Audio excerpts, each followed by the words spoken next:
Grand Tourisme avec Rallye Jeune. Sélection nationale de futurs pilotes de rallye.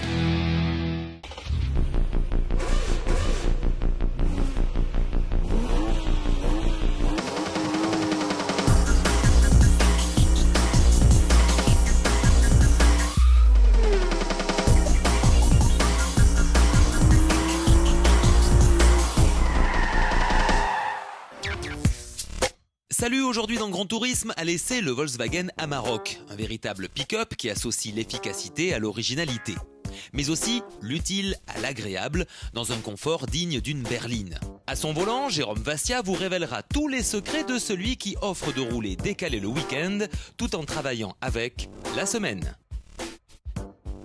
Côté futur, voici l'Audi A2 Concept. Petite, légère, belle, électrique, des atouts pour devenir la prochaine citadine de la marque.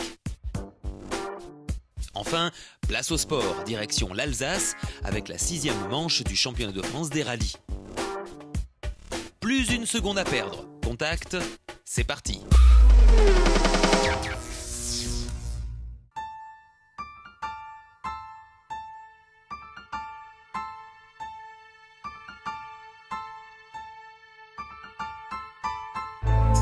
Amarok. Quel drôle de nom pour un pick-up, me direz-vous?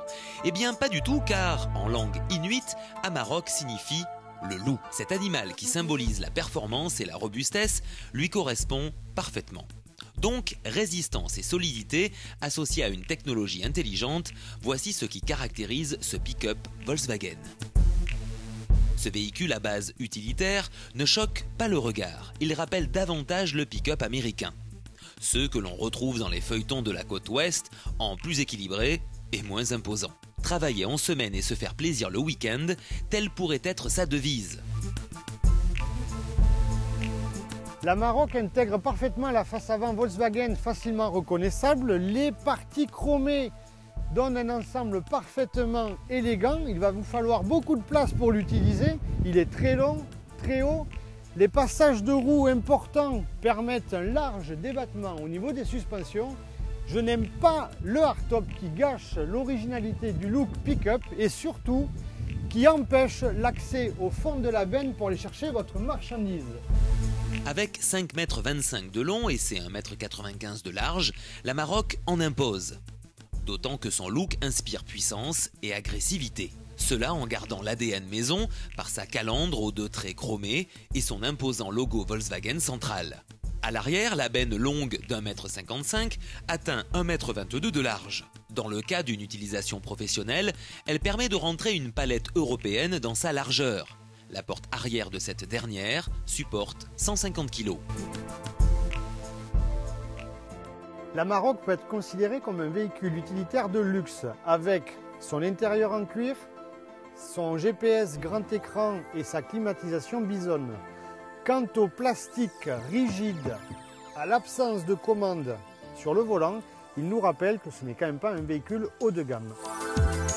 L'intérieur simple mais complet reprend la banque de données maison. Une ambiance tendance golf règne à l'intérieur de l'Amarok. Avec, bien entendu, le sérieux et la qualité de finition qui font la réputation de Volkswagen. Ce qui surprend le plus avec cette version double cabine est l'accessibilité aux places arrière, qui provient de l'angle d'ouverture des portes particulièrement important. Les sièges arrière disposent de fixations Isofix. Ils deviennent modulables et relevables par une simple sangle si le besoin s'en fait sentir.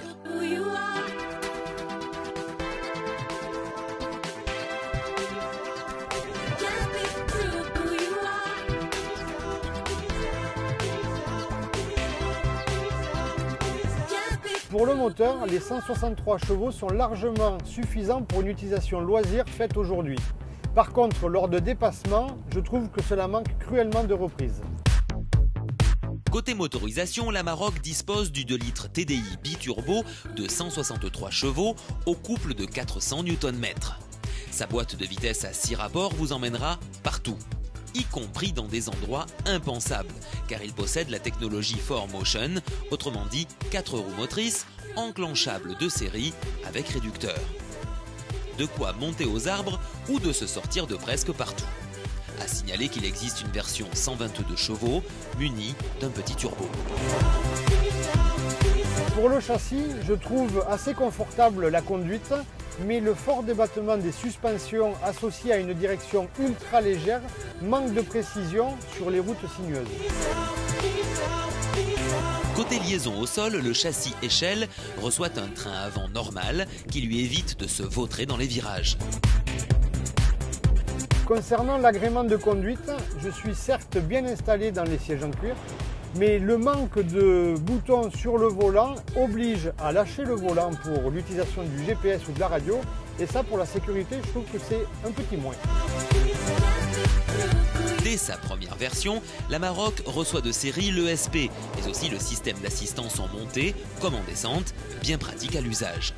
Les freins arrière à tambour de dernière génération sont étanches. 3 finitions au choix. Startline en entrée de gamme, à vocation plus utilitaire. Vient ensuite la version Trendline, avec jantalus et pare-chocs couleur carrosserie. Enfin, Highline, plus typé confort et luxe, avec par exemple la climatisation Bison.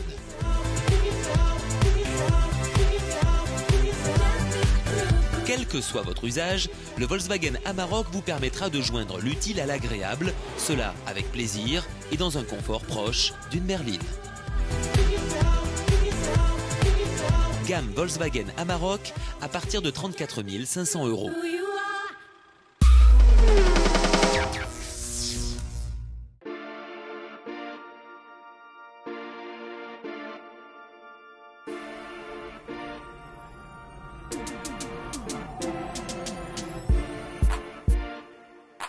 Développée pour répondre aux usages de la circulation urbaine, l'Audi A2 Concept est légère grâce à la technologie Audi Ultra.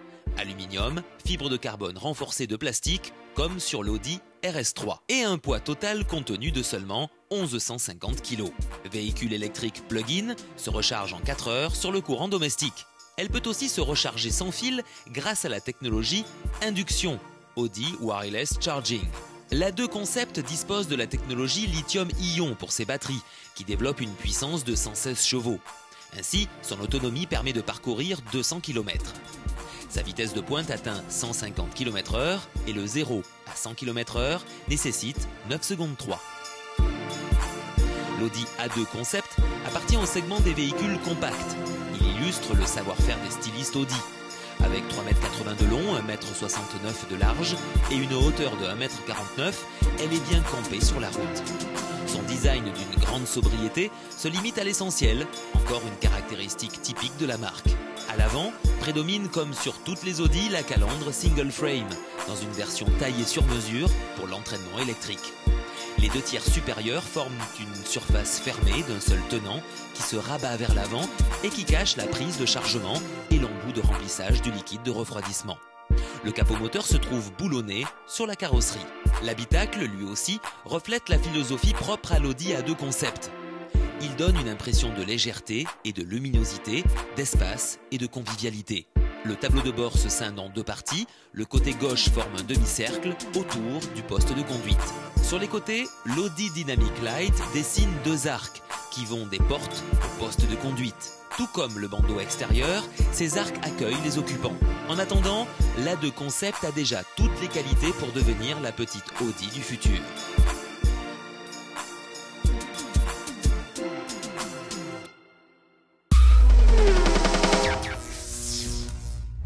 En Alsace, ils étaient 64 concurrents engagés sur le Grand National. Aux côtés des stars du WRC, nos pilotes français avouaient un peu d'émotion. C'est un rallye un peu particulier puisqu'on est en parallèle de la manche française du WRC. C'est très sympa parce qu'en plus il y a énormément de spectateurs. C'est vrai que cet étalage de structure démentielle, ça fait rêver. Mais c'est bien de pouvoir les côtoyer. On n'en oublie pas pour autant la compétition et c'est justement Eric Brunson qui prend les commandes de cette 6e manche du championnat de France des rallyes.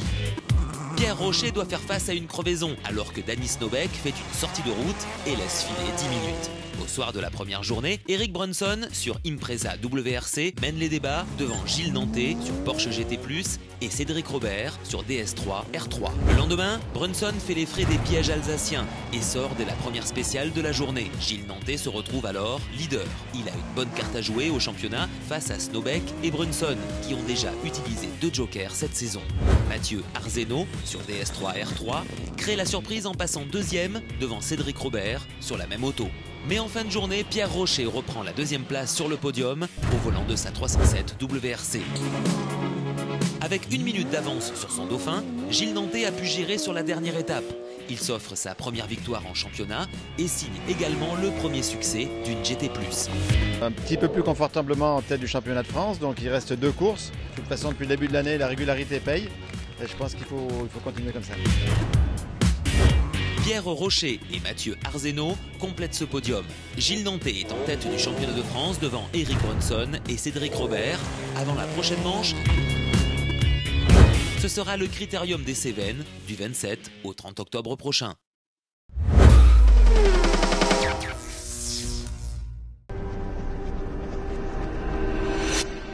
L'Hexagone e-Furtive, la GT 100% française et 100% électrique d'Hexagone Motors, sera présente du 8 au 16 octobre au Salon de Lyon, et non pas dans le hall dédié Electric City, mais dans un espace exclusif situé au cœur du salon et regroupant les plus grandes marques automobiles du monde, Bentley, Lamborghini, Ferrari, McLaren et bien d'autres. La petite française sera bien entourée.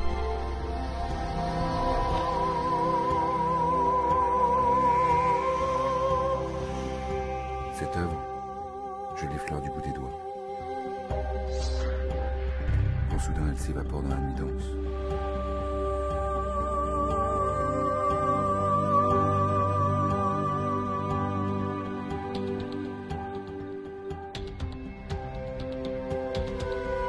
Je recherche la ligne parfaite, la courbe idéale.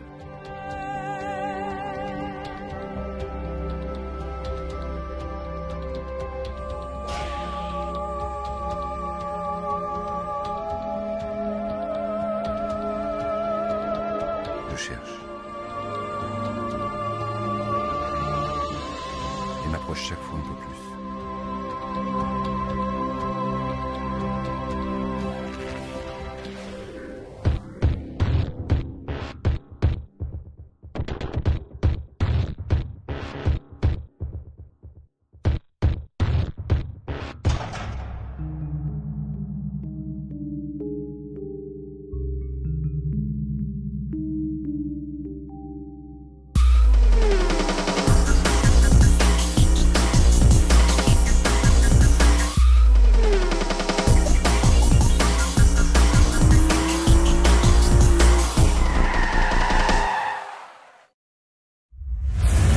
Grand Tourisme avec Rallye Jeune. Sélection nationale de futurs pilotes de rallye.